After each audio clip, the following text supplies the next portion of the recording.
Alright, so for the recipe we are making today, I'm calling them Umami Bomb cookies. They're kind of like your regular chocolate chip cookies, except they're made with bacon fat, miso, and toffee. I mean, like, I don't know what else to say.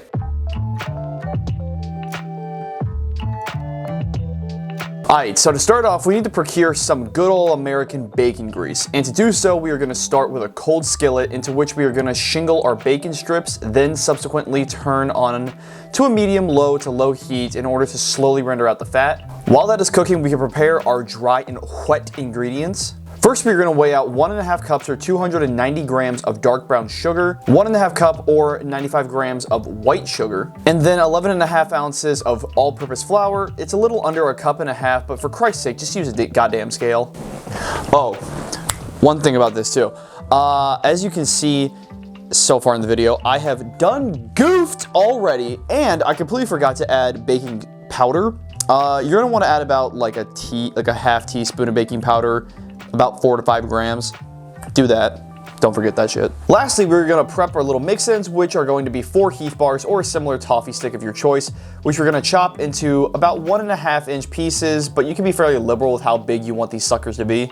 Now, after about 20 minutes of rendering, your bacon is gonna be looking like that worm from SpongeBob who hates chocolate. I always hated it. But that's the goal. You want to render out as much fat as possible, and as you can see me doing, I'm transferring my bacon to a separate glass just so any excess oil can drip off into it. Into that same glass, we will pour our bacon fat to conclude secret ingredient number 1. Secret ingredient number 2, which is 1 tablespoon or 18 grams of white miso paste, has officially entered the chat, which we are going to do by stirring it into the bacon grease and letting those two vibe for a little bit. Now, as you see, we only have about 1.5 cups of oil, but we need a full cup for the entire batch, so we're going to add 1 stick of butter and mix it in by nuking it in the microwave until everything is melted together. Pour your miso and oil mixture into a large heat-safe bowl, followed by your brown and white sugar.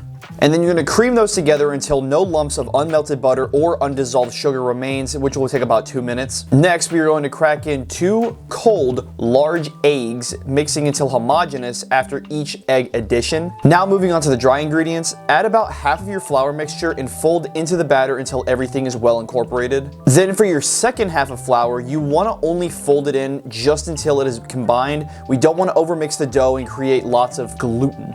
Last thing to mix in is your toffee chunks, so just again, fold those bad mamma jammas in until even distribution is achieved. Now this next step is optional, but it is a highly recommend out of 10 strat for better flavor, and that is to chill the dough overnight or even for 2 to 3 days to allow the flavors to really get intimate with each other. Oh, and make sure to pay some tribute to the Big Papa himself, Joshua Weissman, for good baking luck. So now just slang your thing into the fridge overnight, and now it's time to shape our balls. Weigh out 3 ounces, about 4 tablespoons sized balls, roll them up and place them on a parchment lined baking sheet. Repeat this with the rest of your dough or perform some voodoo shit to complete your little army of artery cloggers. Now that they're all rolled up, you want to transfer your lads into a 350 Fahrenheit oven for about 14 to 18 minutes, depending on your preferred level of doneness. Also, if your oven can only fit 1 sheet per rack like mine, make sure to switch the racks halfway through baking to ensure that each cookie gets an even cooking time at the different heat levels in your hot box. Retrieve your sugar frisbees and let them cool on a wire rack for about 10 minutes unless you want the roof of your mouth to go all Raiders of the Lost Ark on you. And there we go, y'all. Umami Bomb cookies that are exceptionally moist in the center while also having a great crust. Not to mention hella nutty and earthy notes thanks to the miso and bacon juice,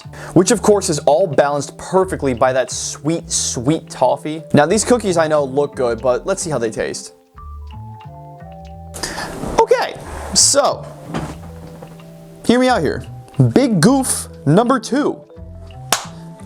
When my roommate and I decided to do kind of like the food testing or like the taste testing review for this, I completely forgot to plug in my mic for the video, so there's 0 audio for that clip. So in lieu of my fuck up, I'm going to be voicing over what our reactions were. I swear to you, this is 100% an exact mirror image of how it went down, how we perceived the taste of the cookies. I'm not going to hype it up too much. I'm not going to lie about anything. It's going to be completely genuine and honest. You have my word. All right, it's cookie time, baby. Let's get it. Okay, so we have the cookies. We got the bag. the sweet stuff, the good. Here's a little dink and a little sink. Shout out to Good Mythical Morning. Yo, oh my god, that's so fucking good. Oh my god. Son, you done snapped. I know none of my lips are actually moving right now, but damn, that's some good shit. Yo, son, peep the center. This shit be moister than an oyster, my guy. Oh yeah, baby, let's go. See, that was purely genuine. But in all seriousness, guys, these cookies actually did turn out absolutely amazing. Like I said, the nuttiness and the earthiness of the miso and the bacon fat really play immensely well, not only together in like a typical cookie, but the toffee being sort of like a really nuanced sort of caramel note adds to that sort of really deep, like, I don't really know how to, like, the best way to describe it, but it's just, they pair so well together, and it's something that I highly recommend that you guys try out whenever you get the chance. And with that all being said, that's going to bring this video to a conclusion. I, of course, as always, immensely appreciate you guys watching. If you enjoyed the video or you learned something, God, I sound like fucking Joshua Wiseman right now, Jesus Christ. No, but if you did like the video and you did enjoy the content I've been putting out lately, I would really appreciate you liking this video and subscribing to my channel for more future food videos. English is improving, I promise. And if you have any ideas of what kind of recipes you want to see, you can always hit me up on my Instagram at Liam_Kincaid. But other than that, guys, again, I immensely appreciate you all for watching. Deuces.